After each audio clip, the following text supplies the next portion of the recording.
అందరికీ నమస్కారం. నేను స్వరూప పొట్లపల్లి. ఇప్పుడు నాతో పాటు ఒక స్పెషల్ గెస్ట్ ఉన్నారు.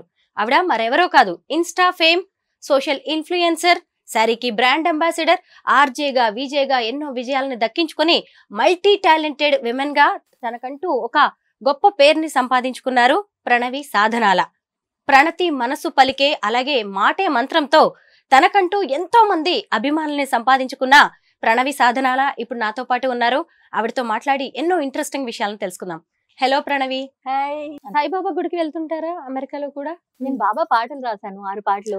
అందులో నా అదృష్టం ఏంటంటే ఎస్పీబీ గారు, బాలసుబ్రహ్మణ్యం గారు ఒక పాట పాడారు. అవును. సో నిత్య సంతోషిని గారు, క్షేత్రం తీర్థం ఇదే కదా. సో నాకు ఆ పాటలన్నీ ఫస్ట్ ఆల్బమ్ నాది. అది చాలా బాగుంటాయి పాటలు, చాలా బాగుంటాయి. సో కానీ అదే చెప్తున్నాను కదా, నాకు ప్రమోట్ చేసుకోవడం తెలీదు. అమెరికాలో ఉండి ఇక్కడ లేను కాబట్టి మీడియాతో కూడా మనకు టచ్ పోయింది. నేను యుఎస్కి వెళ్ళి 15 years అవుతుంది.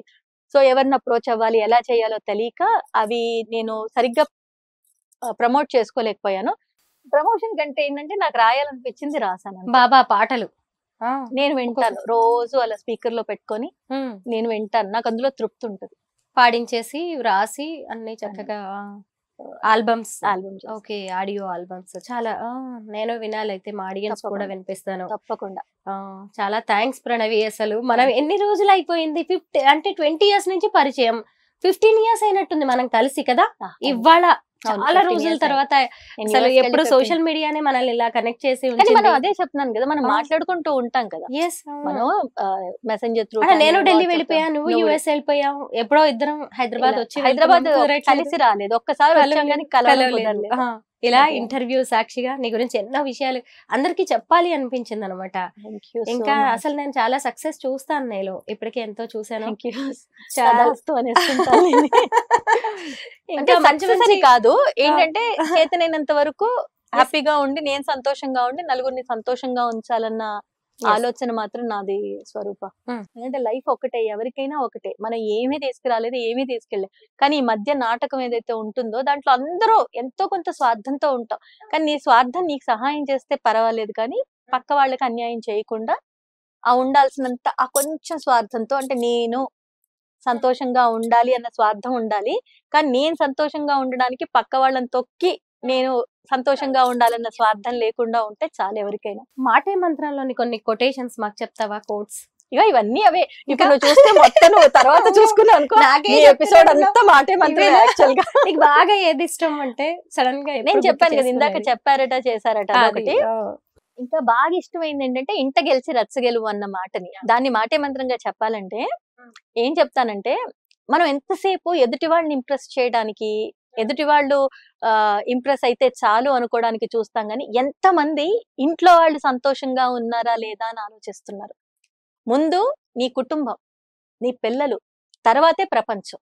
ప్రపంచం గురించి పట్టించుకోవద్దని చెప్పను, కానీ ముందు నీ కుటుంబం. ఎందుకంటే ఇంట్లో వాళ్ళు సంతోషంగా లేకుండా నువ్వు బయట ఎంత పేరు తెచ్చుకో, ఏమైనా చెయ్యి, ఇంటికొచ్చి రాత్రి పడుకున్నప్పుడు నీకు ప్రశాంతత లేకపోతే జీవితం ఏంటి?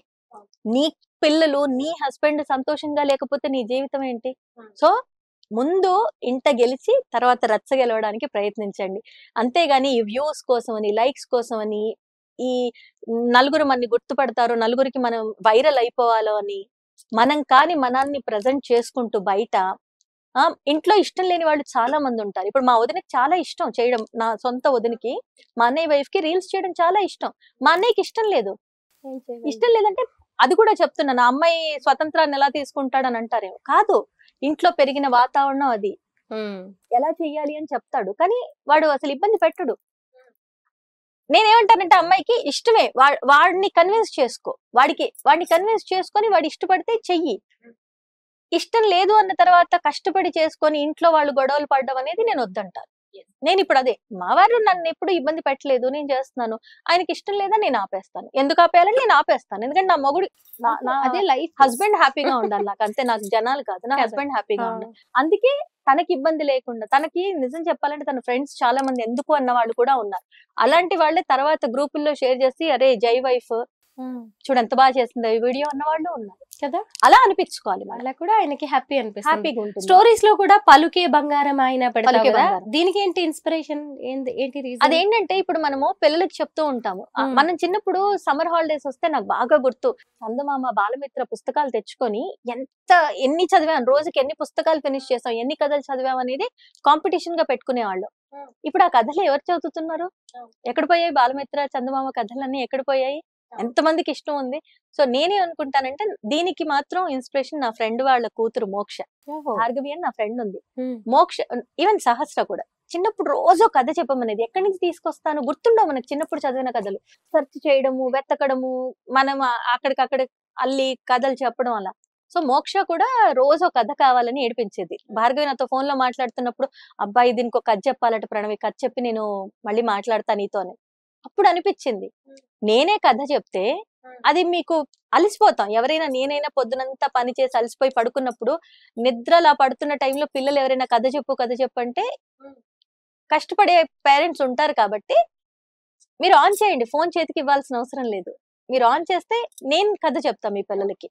లేదా మీరు ఖాళీగా ఉన్నప్పుడు నాకు కథ వినండి, రాత్రికి మీ పిల్లలకి చెప్పండి. ఐదుతో. కానీ అవి కూడా అదే చెప్తున్నాను కదా, మంచి అనేది బయటికి వెళ్ళడం చాలా కష్టమైన ఇది. అదే వైరల్ వీడియోలు అవుతాయి. ఎలాంటి వీడియోలు వైరల్ అవుతాయి? ఎవరినైనా ఎగతాళి చేసిన, ఇలాంటివి మొగుళ్ళని ఎగతాళి చేసిన, ఇలాంటివి వెళ్ళిపోతాయి. పంచులు, సెటైర్లు. మంచి అనేది చేరుకోవడం కష్టం. కానీ నా దృష్టిలో ఏంటంటే నేను లేకున్నా ఎప్పుడో ఒకప్పుడు ఎవరికో ఒకరికి ఇది ఉపయోగపడుతుంది అనేది చాలు కదా. అవును, ఎవరికైనా ఒక్కళ్ళు చూస్తున్నారంటే మోక్ష ప్రతిరోజు మోక్ష చూస్తుంది. ఓకే, తన కోసం సరిపోదు నాకు. ఓకే ప్రణవి, అసలు చాలా బాగా వచ్చింది. నీతో మాట్లాడుతుంటే నాకు ఎంత హ్యాపీ.